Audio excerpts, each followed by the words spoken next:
Please subscribe and click the notification bell para updated po kayo sa bagong upload ko. Maraming salamat po. Introduction. Heart. Lutang ang isip niya habang naglalakad, hawak ang tray na may lamang mga pagkain na ang halaga ng isang plato ay nasa 10,000 siguro ang pinakamababa. Wala siyang direksyon dahil sa balitang gumulantang sa kanyang buong sistema kanina. Halos mabitiwan niya ang cellphone dahil doon, nang mag-umpisa siyang humagulol sa banyo. Ang tatay mo, nasa ospital, nag-aagaw buhay. The voice of her mother thundered in her ears and now still echoing inside her head. 500,000 piso ang kailangan para maoperahan ang ama niyang inatake sa puso, habang hila ang baka sa kabukiran, kanina rin mismo, sa kanilang probinsya sa Uwas, Albay. Tubong Legazpi City siya, Bicolana, na napilitan siyang lumuwas at itigil ang pag-aaral sa kolehiyo dahil sa kakapusan sa buhay. Maganda siya, kung sa maganda pero kulang siya sa height para ipambato sa beauty contests, kaya hindi siya kailanman nakuha bilang kandidata. If she was only blessed with height, she'd probably earn and help herself when it comes to her studies. Kaya lang ay pandak siya. 5, isa lamang siya. Hindi pa siya nakapagtapos ng first year college kaya ang kinauwian niya ay pagiging isa waitress. Hindi rin siya qualified, kung tutusin. That's what the manager said during her interview. Nadala raw ng galing niyang makipag-usap, self-confidence at sa ganda ang kakulangan niya sa edukasyon. Mukha naman daw siyang matalino kaya ipinag-hire pa rin siya. Hulog yun ng langit sa kanya. Luminggi siya sa paligid, laman ng isip ang problema. Saan siya kukuha ng 500,000? Baka naman kumalas na ang tingahim niya sa pagiging serbidora sa 5-star restaurant na ito ay hindi pa rin siya nakakapag-ipon ng pera. Manila rate siya, libre ang tirahan pero hindi ang pagkain. Nagpapaaral siya ng 2 kapatid na nasa high school, ang kambal niyang mga kapatid na sina Lexa at Lexis. She's helping her parents. Isang hamak na magsasaka ang ama niya, nakikisaka at nagtatanim ng mga gulay sa bukid. Ang nanay niya ay taga-benta naman sa palengke ng mga iyon. Sa pagtawid sa araw-araw na buhay ay nakakatawid naman sila, pero kulang sa iba pang mga gastusin para makaahon sa kahirapan. Ang lupang kinatitirikan ng bahay nila sa probinsya ay hindi kanila. Sa may-ari yun ng lupa, na minsang nag-alok sa kanya ng hindi maganda ang matandang balo. Hindi niya yun ipinarating sa tatay niya dahil baka magalit ay awayin ang lalaki. Baka palayasin sila, wala silang malilipatan. Hart forced herself to give what her siblings needed to study. She provided them Wi-Fi, computer and other gadgets.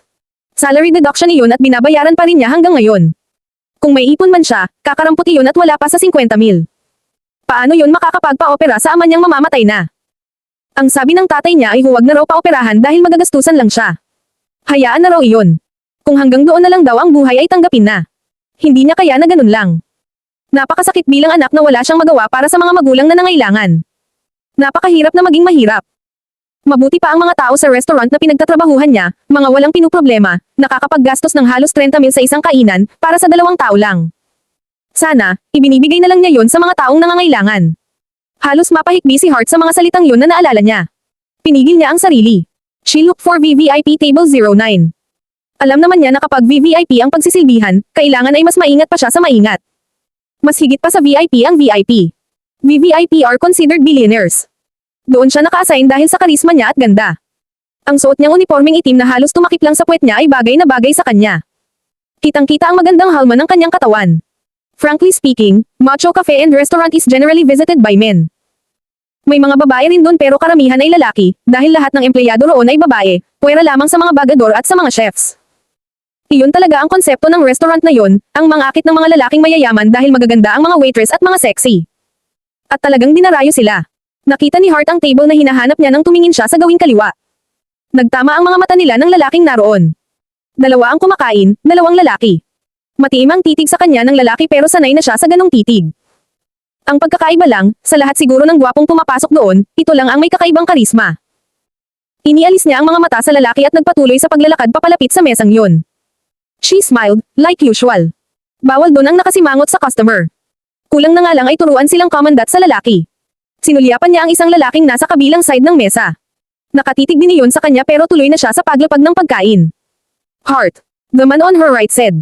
Agad siyang napasulyap dito. Hinahagod siya nito ng titig at parang gusto niyang mapaso. Hindi ito purong Pinoy o baka nga walang dugong Pinoy dahil sa itsura nito. Napakagandang lalaki nito, matangos ang ilong, pink ang labi, magaganda ang mga mata, ang buhok ay buzz cut ang pagkakagupit. Alam na alam niya ang ganong gupit dahil kay Lexis. Ganun parati ang ipinagugupit ng kapatid niya. She shivered because of his tone. It was a baritone. Sir, she asked softly. We didn't order anything, he said and her face was in real horror. She looked at the number again and now it isn't 09, it is number 06. Natarante siya. Kaya pala puno ang mesa ng dalawa dahil mali siya. Sorry, sir, nagmamadali niyang kinuha ang mga inilapag niyang mga pagkain habang paulit-ulit sa paghingi ng paumanhin. Sa sobrang kalituhan niya ay natabig na niya ang iced tea nito sa baso kaya halos mapatili siya nang bumuhos iyon sa may zipper nito. Diyos ko, pasensya po, hindi siya magkadaugagang hingi ng paumanhin. Napatayo ang lalaki at tiningnan ang pantalon na nabuhusan niya ng inumin. Nasaan ba kasi ang tablecloth nito? Nabasa tuloy ang zipper nito. Sa kalituhan ay dinampot niya ang napkin at agad na pinahiran ito sa harapan. Paulit-ulit siya sa paghingi ng dispensa habang ginagawa ang dapat, pero bigla siyang natilihan dahil medyo matigas na bagay ang kanyang nasa saling. She looked up and met his eyes again. Mas matiim yun ngayon kaysa kanina kaya napalunok siya. That hard thing was his manhood.